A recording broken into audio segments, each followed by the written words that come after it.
What you want, what you want, what you gonna do when Sheriff John Brown come for you? The Good, the Bad, and the Guilty is recorded live with the men and women of law enforcement.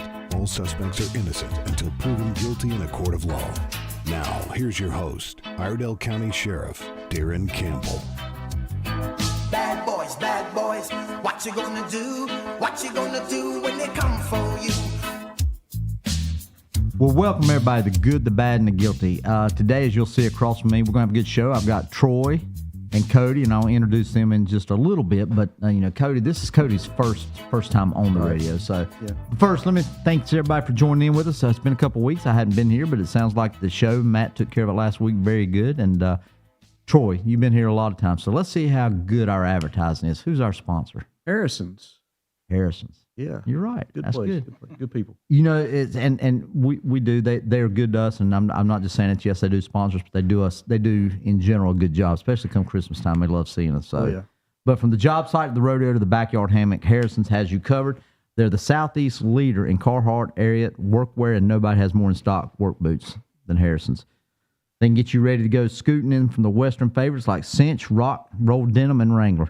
Visit their Mooresville location, shop online at harrisonsusa.com, and I got to say that thanks to them for standing with us on the side of law enforcement. It takes a lot in today's time to support a show like this, so the sponsorship is very, very, very much appreciated. Yep. So, Cody, I'll tell a little about you. If you don't know, this is Cody Moncus. Cody, you've worked with us now for about 8 or 9 years. Yeah. You've run everything from Patrol Division, ACE, and I think you started in the jail. Did you know? I did. I've done 3 years in the jail, I believe. So you started in our detention. You've worked our aggressive criminal enforcement teams where you're at now. Patrol. You've come through our special operations team where you're currently on. And, if anybody would like to see your other than here, you can obviously look on Facebook at a post I made. It's on my personal one, and there's a picture of you holding a child, which is part of the show today. We're going to talk about face coverings and why it was such of an interest to the Charlotte media. Maybe they'll tune in and listen, and we can explain all sides of this. But and Troy, you've been here about 26 years, right? Yep, been here 26 years. I started out on patrol. I actually came from another agency before I came here, but I worked patrol. I had a K-9 for about 7 years. I joined CERT in 2003. I spent 16 years on the Sheriff's Emergency Response Team. Did everything from just perimeter entry. I was a sniper, went to sniper school, did sniper for about 3 or 4 years. And then I was your assistant when you were the commander. I was your assistant commander for a while. And we stayed out of trouble. We tried, yeah.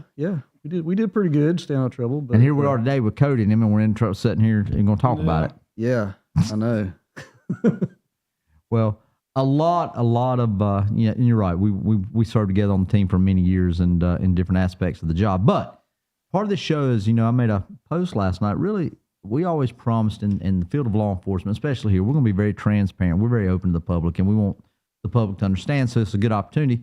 As you notice, we do execute a lot of search warrants. We obviously make career repeat offenders, drug dealers uncomfortable to be in Iredell, and it does drive down crime rates. And I can attest we have a 50% reduction in crime with a 24% increase in population over the course of a decade, a little over a decade. So I thought it was it was different when Charlotte Observer called me last week, wanting me to basically explain why I allowed y'all or the team, our special operations team, to wear what we call face coverings during the execution of a search warrant. Yeah. You were there. So, Troy, I don't know if you were there, but you know exactly what I'm saying. And maybe you want to tell sort of what goes on during these search warrants and how we prep. And we'll just assume this was for illegal drugs, so we knew what was going on inside the house. So we used our CERT team just because guns, weapons, and threats and things of that nature. Yeah. So, our CERT guys and gals, we do have female on the team as well. But last Friday, our narcotics have been working a couple investigations. So there was actually 2 search warrants that our team executed that day. I did go by on the first one that where all the pictures came from, but I went by to make sure it was good. But there was 7 adults came out of that house. Is that right? Yeah. And 3 children, two which were infants. 2 infants. Yeah. But this has been an ongoing investigation for a while. Our narcotics division had been working, and it led up to this search warrant. And because of the people in the house, we had some criminal histories on a few of them, and they had some pretty violent felonies on their history. So anytime we have people like that we're dealing with, we're going to utilize our emergency response team because we don't know what we're running into as far as violent felons or weapons in the house. And that is a great point. And when we talk about the sheriff's emergency response team, one thing that the press or the Charlotte Observer did not understand, which we don't have a full-time team.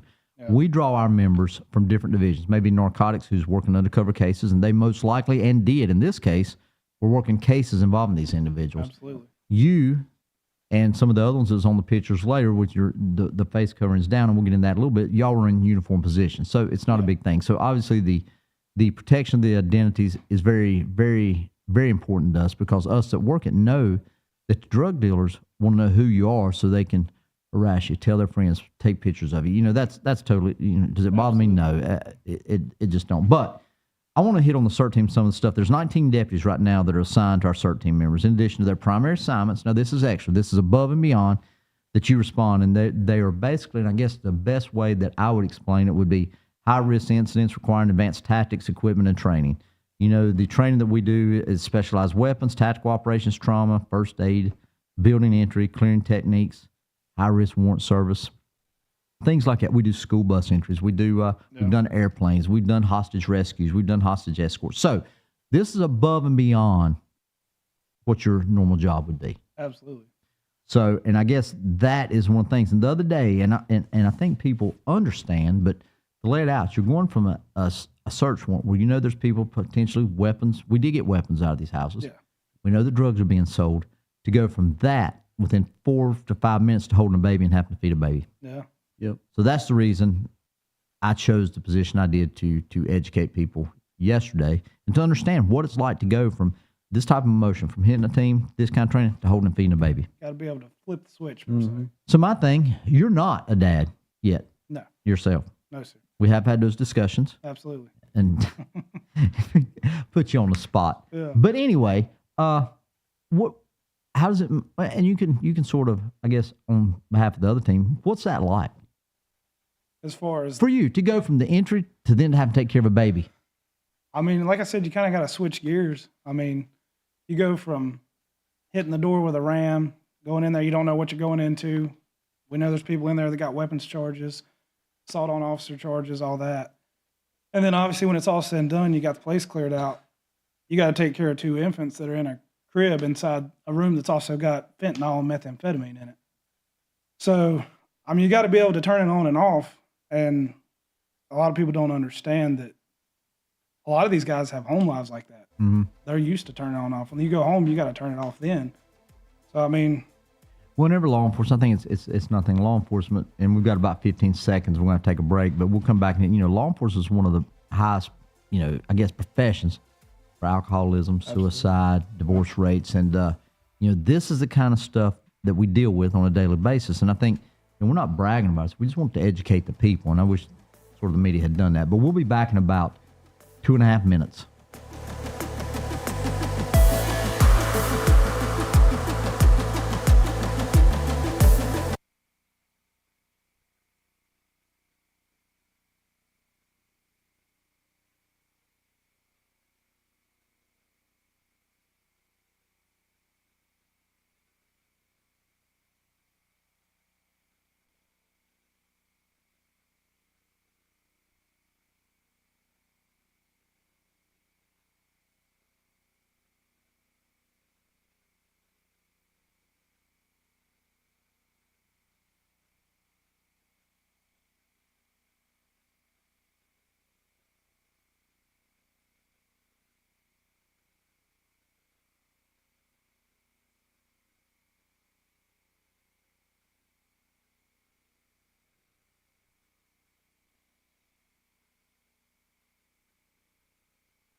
And welcome back to the Good, the Bad, and the Guilty with your host, Sheriff Darren Campbell.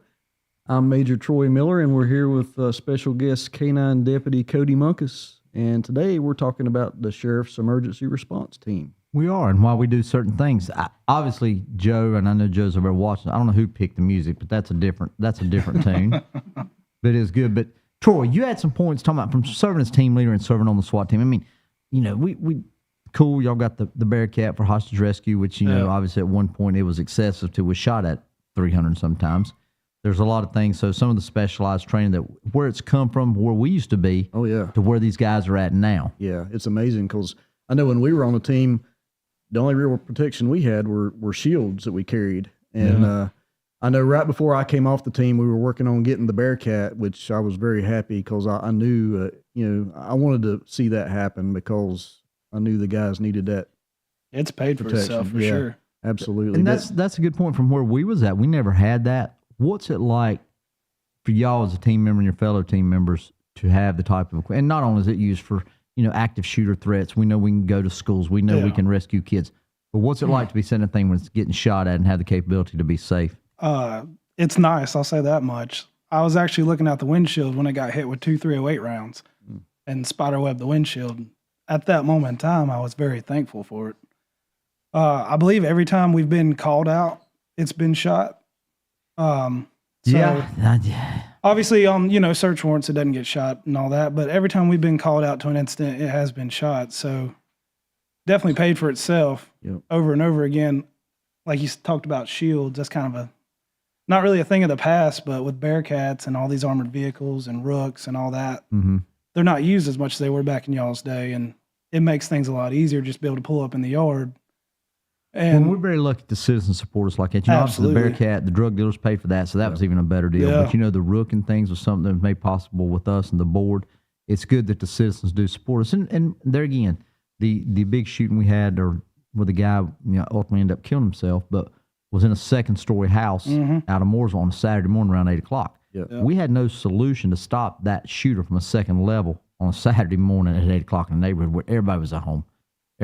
So that's the purpose of when we receive the rook. And before we go much further, you know, the Bearcat, the rook, the command bus that we're getting, which is an appropriation through the General Assembly, we have made clear this is available to any agency that needs it. It's not just restricted to us. So any agency, any officer that's listening, tactical team officer, it's here. The equipment's here. If you need it, keep you safe and your team and your community, it's available. Yeah.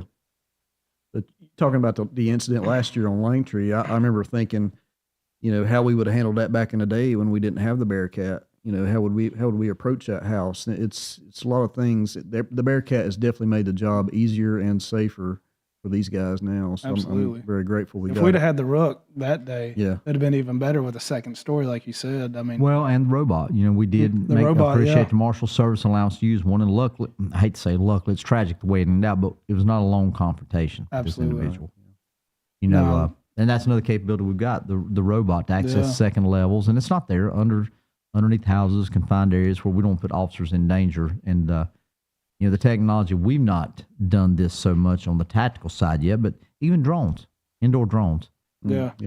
But everything's around to make y'all safer. And I think if you look at the comments and people on Facebook and the opinion that I see, is very supportive of making sure our men and women of law enforcement in this county, be it whatever department, Mooresville, Troutman, States, or the Sheriff's Office, Highway Patrol, Wildlife, they want us to be safe. And there's a reason why all the agencies around us are getting Bearcats now too. I mean, it sells itself this day and age. Yeah, the last thing we'll do is bury an officer, and the last thing we want to know is that the capability and the tools were there, and we didn't take advantage of them. And that's the reason. And there again, ours was a sweet spot when the drug dealers pay for it. And we've had, and you know, it's just like our this command bus that's coming. This will be a communications. This will be a bus that we can do a large-scale event, Hurricane Helena, the High Patrol, when they had the wreck involving the golf cart with the tragedy with those killed there several years ago, major crime scenes. We'll be able to actually run it from there and protect the families, interview families, and everything sort of away from everybody. But that was made possible by our senator. Vicky Sawyer worked on that. Our General Assembly members, Mitchell Setzer, Gray Mills, you know, Todd Carver now, who wasn't there at the time, and Jeff McNeely helped us utilize that here for Iredell. There again, that will be open to anybody that needs it. Yeah. So, pretty good. So we'll go back a little bit, and I want to go back a little bit about the face covering. Just give a complete story from our perspective. You know, and Troy, please chime in at any time. But when we go in, there's a lot of things. You know, when we go into these, you don't never know what's inside a house. Let's put that. We do get information from confidential informants that may have been in the undercover, may have been in or outside. We don't know. We just know there's weapons. Usually, we will do distraction devices, which does have potential for, as much as you use them, to have some, I guess, burns can come from it and things of that nature. Broken glass. Broken glass. You know, obviously, if somebody's to spit, throw urine at you, and all that, sometimes the ammonia smell from pet feces and stuff is, and fentanyl's a good choice that can act as a filter. Absolutely. And this is not something that's new. It's just been publicized because of the work immigrations, custom enforcements have done on some of the national news. We're not like that. And let me stress, when we use face coverings, I don't even call them masks because they're face coverings. They're Nomex, they're fire retardant and all that stuff. Yeah. These are only tactical operations. We do not use them on our patrol deputies. We're in a Class A. We do that. We do not do them on calls. So if you don't take... And like you said, you know, I remember 20 years ago when I was on the team, I wore a face covering because you don't know what you're coming into when you go into these houses. You know, you got drugs in the house, and like you said, sometimes you got to use distraction devices or even deploy gas. So, you know, I wore one mostly just to protect my face along with eye protection. Yeah. But later on in my career, when I got into narcotics and I was working some undercover, there was a dual purpose there because I didn't want to go into these drug houses and these drug dealers see my face and me potentially have to work a case. And you would burn the case. You would burn the case. Yeah, or an informant. You want to protect your informants as well. So if they see your face while you're assigned to narcotics, then you're pretty much done. I mean, everybody's going to know what you look like. You know, don't mess with that guy. He's a cop. You know, that kind of thing. So it's there's a lot of purposes for these face coverings, and it's not just hide our identity. Well, and that's not even, I mean, it is. It's to protect the relationship of the job we do, the professional image we do. It would be, when we've all come out of narcotics, Troy, you've worked undercover, I've done it. When we come out of that position, we're open. We know that. Yeah. It's the ones that I really think is, hey, how do we know who they are? How do we file? Hey, come to the office and meet us. You want to meet us, we'll meet with you. Absolutely. But at a drug execution of a search warrant is not a place to want to do it. We're there for business. And I'll make this, and this may offend some people, and I'll say it, and y'all don't have to agree with me. If you don't want to see our tactical team executing a drug search warrant at your house, don't sell drugs at your house in this county. Absolutely. Move on. Yeah. I'm giving you the opportunity. Just go. And just adding to that, most of the guys on perimeter did not have face coverings because they're not as worried about what's in the house. They're not going inside or outside. It was either undercover guys or the guys going inside. They got to worry about fentanyl, got to worry about somebody throwing something on you, all that. And then as you've seen, we pulled them down and we're holding infants. So they do serve a purpose. Well, and I think the believe it or not, the article was written in my humble opinion was truly for a political agenda. Even the way the quotes was written, and you know, I happen to be the one, but I thought that maybe when they're speaking to me, they thought that I would try to justify why. I'm just going to tell you, here's why. Mm-hmm. Well, do you not have a policy? No, I don't have a policy. I don't have a policy for how long your shoestrings are either. Yeah. But we also, I respect the professionalism of the people we have on that training, the amount of training that we do it. And it could not have happened at no better time, which I am glad that y'all, the trained people, were there.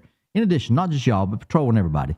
EMS, fire, everybody that's there. And those are some of the behind the scenes that people don't see. We've already got EMS staged and things of that nature. Yeah. But the fact that as soon as it was over, we wasn't hiding no faces. Yeah, no. Yeah, and I remember back when I was doing these search warrants, you know, whenever it was done, everything was safe.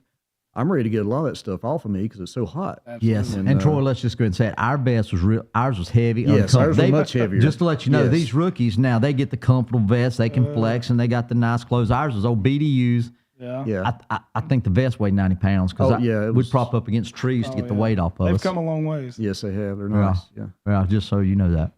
I mean, they've come a long way since I've been on the team. My first one was much heavier than my new one. The technology there, and it does, and it makes the capability to prolong the situation. You know, that's certain things when and Troy will tell you, there's call-outs we've been on when we're doing negotiations that may go 2 or 3 days sometimes. Yeah.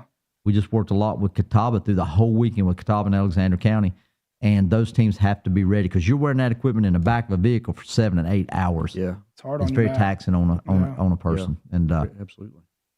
So tell us a little bit about, you know, obviously anything else from the team perspective, we got a lot of young people. Y'all do a lot, we can training equipment, but the biggest thing I want to do is make sure the public understands. Here's the reason, and I wish the press sometimes, not all, and I'm just saying for you, and I understand headlines. I understand never let a good crisis go to waste. So if you're seeing ice across the country, why not attack local? But I cannot say how much I appreciate, first of all, the support of y'all, the deputies. I mean, that means a lot on the person, but really the support of the community, people I don't know on Charlotte and WSOC and a lot of those things, and I'm sure they see it, so it's no big secret. But I think they would understand that there's two sides. Need to get the story, and we just want to educate this side of it. Yeah. Yeah, and especially when you're dealing with these places and these houses, these drug dealers, you're going to eventually see them out in public when you're with your family, or out eating at a restaurant with your family, and a lot of times you don't want to be sitting across from somebody that you just had to kick in their door a week ago and serve a search warrant at their house, and then they know what your family looks like, your kids.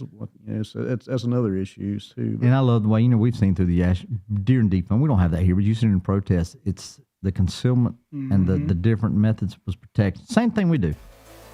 Protect your identity is the reason they done it. They don't want to know who there was for arrest. Second is protect against munitions, chemical munitions, which is what we do. Yeah. So it is, but we try to do it in a professional context. Absolutely. And making our community safe. Hey, we're going to take another break. When we come back, Cody, jump in anytime, Troy. We're going to talk some press releases, Teen Academy, and all the good, or Church Shield, and everything we've done, and for about the next couple breaks. So. Okay.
Joe, I love your music.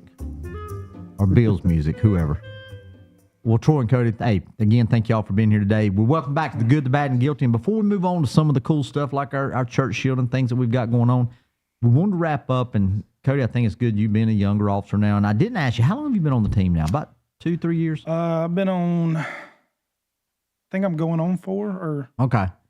at least 3. I don't know if I might be just at 3 now. All right, was you one of the ones that, we're going to talk a little bit about waterborne operations. Were you one of the ones that got to jump out in the cold lake water? I did. Okay, just to let you, Troy and I do not feel sorry for you because back in our day, we had to do it. Did y'all? Yes, we've done that before. This ain't something new to y'all. We We even had an old boat. We had to use something like a John boat. Yeah. You know, See, the John boat don't go as fast though. I know. So, well, that was one of the things. You know, we sort of talking about a little bit things about that. I don't think when things get bad here, we have nobody else to call. I can rely on other teams to come back us up, but we don't have another 911 that we can call to help. No. If we got to handle it. So we train everything from airport operations with airports. We do school bus entries if we had it. Yep. But one of the other things we do with the largest man-made lake, and you do train and with full equipment, with guns and everything, jumping off of a boat or at least wading out the front of our lake patrol boat, which we had designed with a ramp where you can actually approach from water. If we had a hostage situation, not a lot. It's just a different alternative and a tactic that helps us. Yeah, we actually practiced that last week at training. So tell us about it. Troy's interested because we used to do it.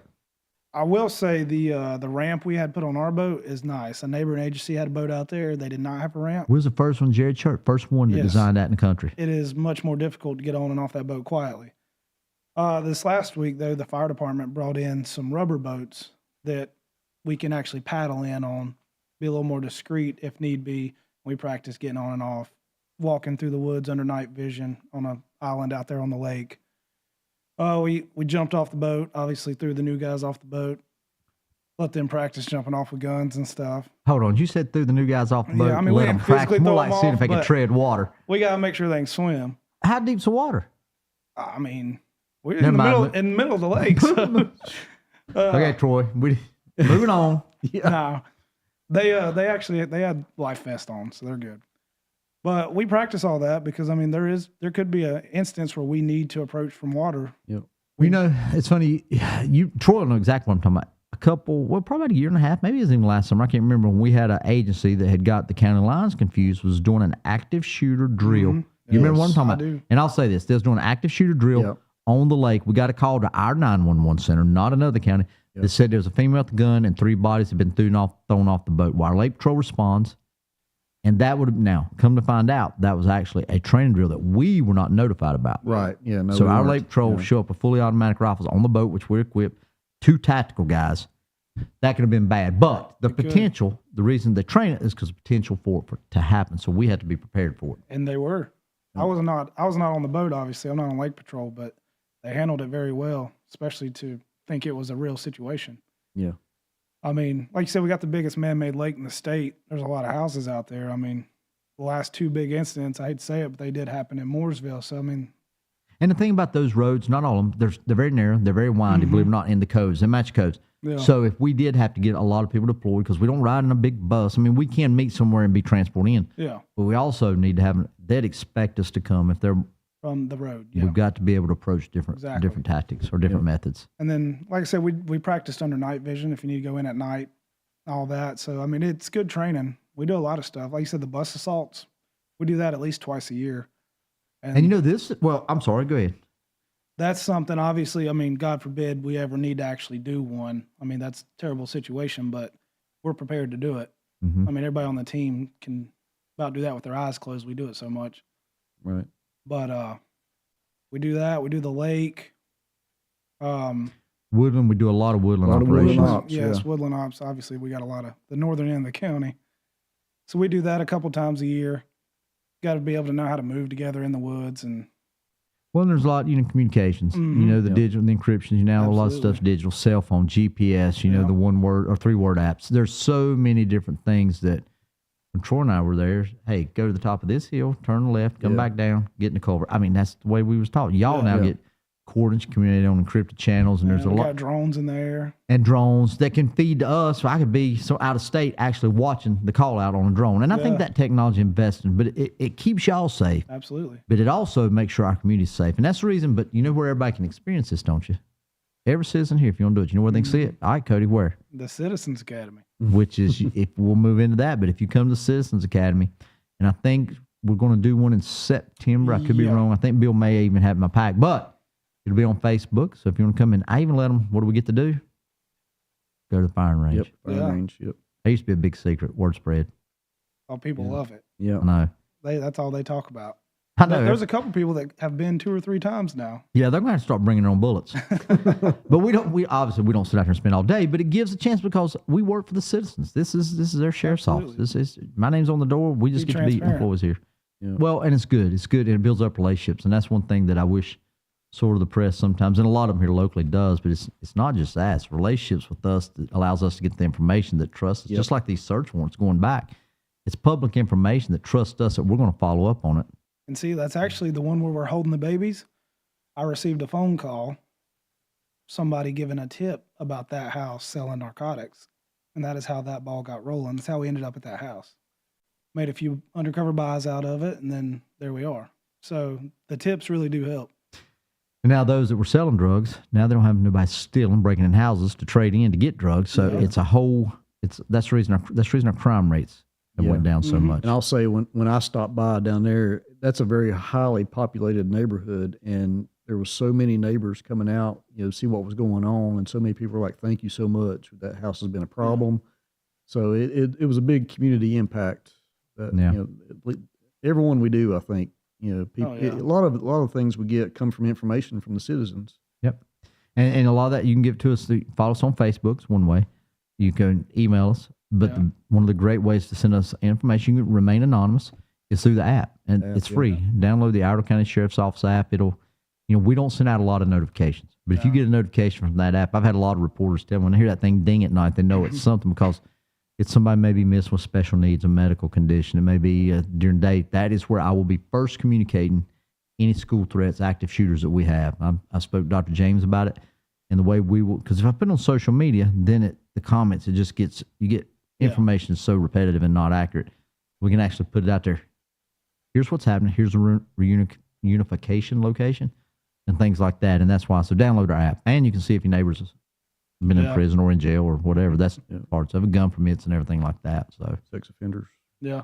Sex offenders. Well, Troy, we got about 2 more minutes in this segment. I know a while ago we was going to talk about Church Shield and Faith Watch, and we will get that in the last little bit and give the updates on some of the things we got. But Cody is an operator, and obviously that's what we do call y'all, tactical operators. That's the professional word for it. Yeah. Is there anything that you'd like just from that picture and just the way, I guess, anything you'd like to say to everybody that from how we operate, how y'all operate?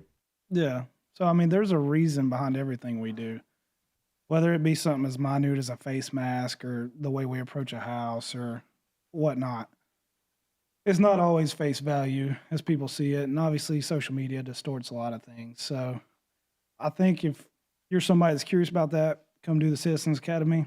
We do a whole night. Not only do you get to shoot, everybody likes to shoot, but we go over what we do, sort of the tactics we use. You get to see the Bearcat. And There's no big secrets. No. And I think that the more you're educated, the better off everybody's going to be, because then you see a picture like that on Facebook and you understand what we're doing. We're not trying to hide our identities. No. There's a reason for everything. And Troy, in our days, and of course, we're still here just for the record. We do still work here, so we understand it. But we never had the optics of, I think he's laughing at us. I heard him. Yeah. But we never had the information gathering. The only way we got information if you called a number and left a phone number, somebody called you back. We didn't have the app, people to give us the information. Oh, yeah. But we didn't have the tools to follow back up like we do now. And that's really, I hear that constantly. Hey, I give you the information, at least you follow up. Some of them, we did one the other day. Oh, the other part of the search warrant, I forgot about that, started in my office, or maybe the one we done the week before, started with just a couple come in, give them the information, and totally ecstatic that now they can actually get up in the morning and have their coffee without hearing a bunch of problems and knowing cars in and out of the residence. And that's the way we get our information. Yeah. Yeah. So the tips on the app help a lot, too. Yep. Hey, send us all that. Social media, follow us, and we'll be back in about 2 minutes for our final segment.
And welcome back to The Good, the Bad, and the Guilty, presented by Harrison's with your host, Sheriff Darren Campbell, Deputy Cody Moncus, and I'm Major Troy Miller.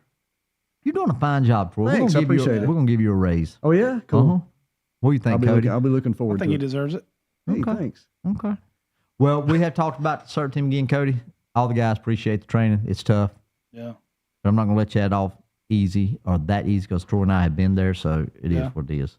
So, but listen, some of the things going on in our last segment. Let's talk about Church Shield. Church Shield is, we had a meeting or a class, I think, a week ago, Thursday. I can't remember exactly the day. It was last Wednesday or Thursday. I can't remember, but it was over 100 participants showed up. Yes, and I'm going to tell you, we've had a lot of communication or a lot of information and feedback about it. If you'd like to come, it's sort of like our surviving active shooter training, sort of in a way, but condensed down to a smaller class size. So somewhere between 6 and 8 o'clock on a Thursday night, I believe it was a Thursday night, I think it was, yeah. to able to have over attendance come in, 100 attendees come and listen. We opened up to everybody. Asked us to your church. We'll do it for your church, your congregation. But it's great. It's about all sorts of stuff. Not just, well, it is threat assessment. Not just about a little bit about active shooter, but also trespassing, vandalism, larcenies, how to protect your congregation, and that's a Yeah. And I was talking to Detective Rowe and Detective Carroll that were kind of teaching that, and they were, I think it was supposed to end at 8:30, but they were there to like 9:30 because Really? people were asking questions, and everybody that was there was really into it and wanting to know more information. So that's it was, probably the hottest thing in Statesville the other night. yeah. We had it at the ag building, so I think we fed them. No, maybe not that night. I don't think we did. We just had some water and stuff. Yeah. Matt was supposed to cook. I thought so. I'm kidding.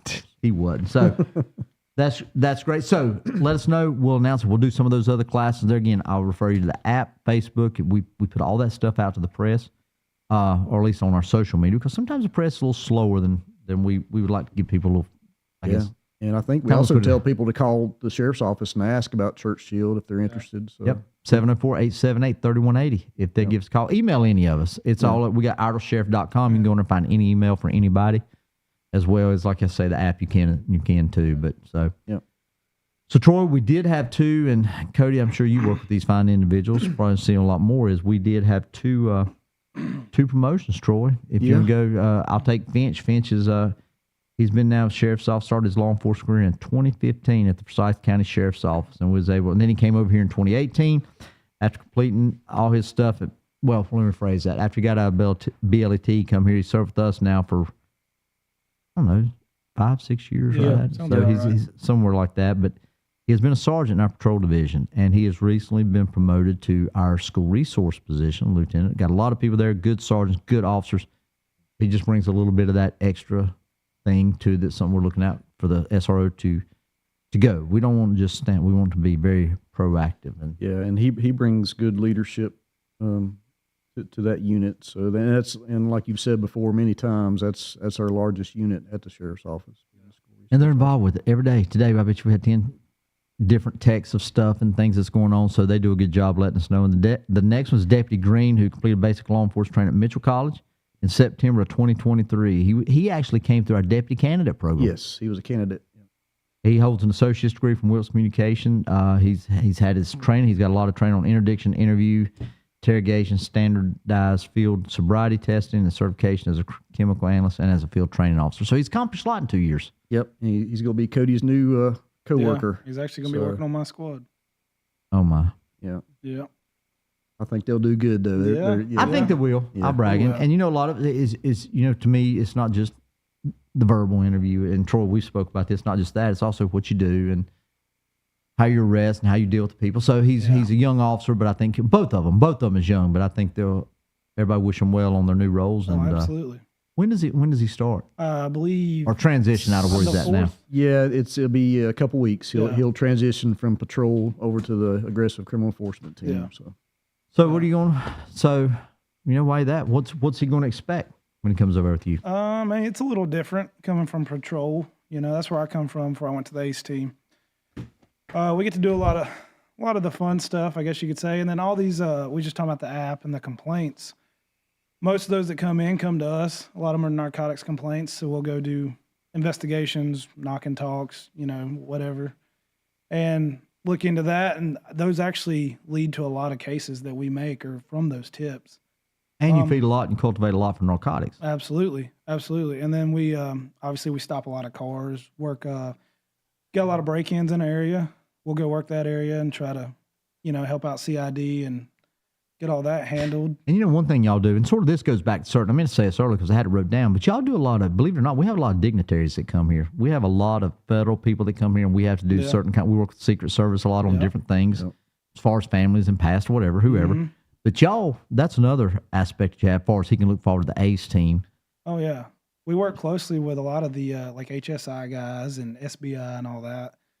So you do get you get to experience a lot more than you do on patrol as far as that. And I mean, it's not just traffic stops and knock and talks and all that. A lot of times, I mean, we're still answering calls here and there. Mm-hmm. The road gets backed up and whatever. But I think he'll do good with it. Talking about dignitary protection, I remember 2015, 2016, we had a certain presidential candidate came through, and our emergency response team actually got to help the Secret Service for protection on that. Now, I was pretty privileged to be a part of that. So yeah, that was impressive the way that worked out. And we've had some of the family. Obviously, we've got the Trump National down in Mooresville, so some of the family members do come here, and we've had them.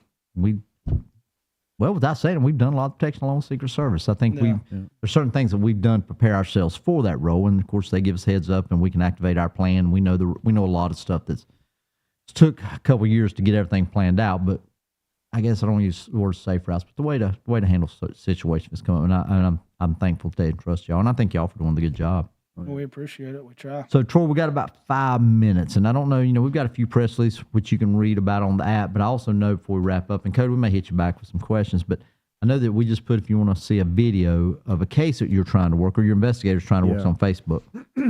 So yesterday, Monday morning, I know, well, to start off, we had some car break-ins down in the Mooresville area in a neighborhood down there, and we ended up, I think some of our officers got a suspicious vehicle call and actually got into a vehicle chase, and this car came out of Charlotte, came up here with a group out of where?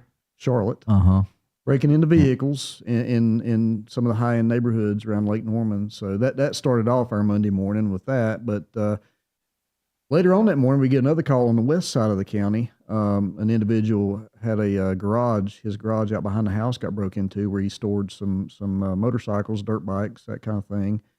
Had 6 dirt bikes stolen out of his garage. We were able to, our detectives got out there, crime scene investigators, and did some neighborhood canvassing. We actually found some video of our suspects who came into the area driving a pickup truck, pulling in closed trailers. So that's what our detectives are working on now. But if you'd like to go on our Facebook page, you can see the video, one of the videos of this. Another great thing is social media. You can see the surveillance. And social media has been a big help because it gives us good information to follow up on. But that's out there if you want to go look at that. Maybe somebody might recognize this vehicle or these individuals. But there was at least 4 suspects involved, which we're still working to identify. And this is not something we get a lot. I mean, we really do. This is not, it's no rash break-ins, nothing like that. It's just something just happened, and we're working. It's because it is an oddity to happen here. Yeah, absolutely.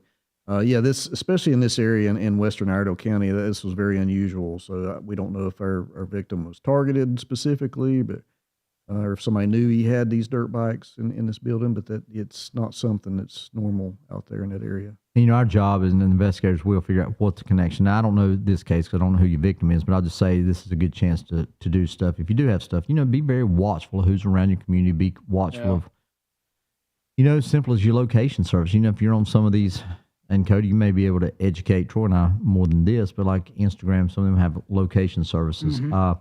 You could be dealing with Marketplace, go meet somebody, then them follow you back. There's a lot of things, or you could even be at a gas station or a grocery store and somebody follow you. So, and I will say in this case, there was some Marketplace activity involved with some of these dirt bikes. I don't know if somebody saw this on Marketplace and did some research on our victim, but they were able to see what he had on Marketplace for sale. So that I don't know if that had anything to do with it just yet, which, like I said, is still an ongoing investigation. Well, and you're right. And I didn't even know that. I'm just saying, Marketplace, we do know that people may take out something. Say if you're selling as much as, I don't know, jewelry or a watch or whatever, you show somebody. Well, chances are if you're selling it, they may put 2 and 2 together.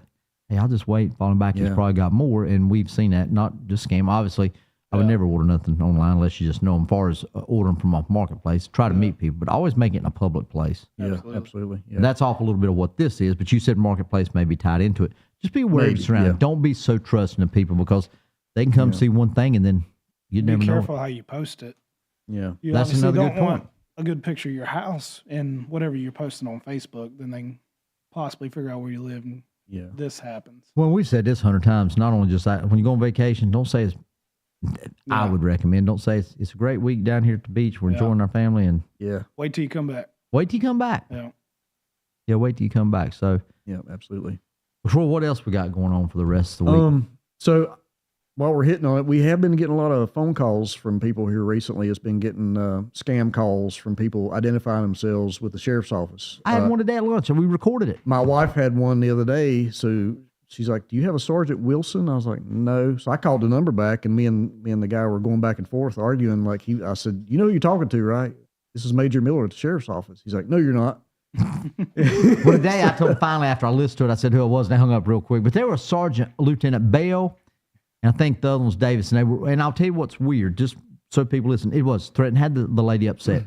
Wanted $15,000, very specific. Where you go meet, they say they have a gag order. If you violate the gag order, such as if you call the law enforcement, then they'll do it. And they're actually using the sheriff's office phone number in Mooresville. So we will never solicit money or anything like that off of you. So, well, time's flew. We've got about 10 seconds. I want to tell you thank you for everything. Cody, again, I'm bragging on too much. Thank you for all you guys. Yes, sir. You guys, you do a great job, Troy. Appreciate it. And we'll see you back next Wednesday. All right.